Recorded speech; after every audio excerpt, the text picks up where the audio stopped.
আজ রান্না করলাম ভাপা ইলিশ।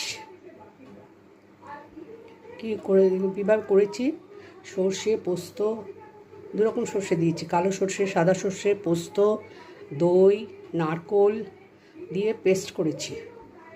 করার পরে তাতে সর্ষের তেল দিয়েছি অনেকটা, দিয়ে এটাকে মাখিয়েছি। তারপরে ইলিশগুলোকে ওই যে পাত্রে দিয়েছি সে পাত্রটা তেল মাখিয়ে নুন একটু হলুদ দিয়ে মাখিয়ে নিয়েছি।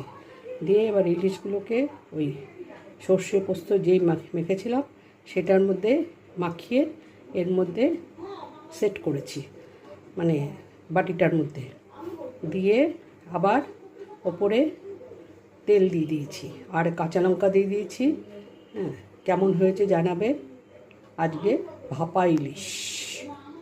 আরেকটাও করেছি ইলিশ, ভাপা ইলিশ ছাড়াও আরেকটা ইলিশও করেছি, দেখাচ্ছি। এমনি ঝোল করেছি, এটা সাদামাটা ঝোল, কালো জিরে ফোড়ন দিয়ে কাঁচা লঙ্কা চিড়ে জল নুন হলুদ দিয়ে জলটা ফুটলেই মাছগুলো দিয়ে দিয়েছি। কেমন হয়েছে জানাবে।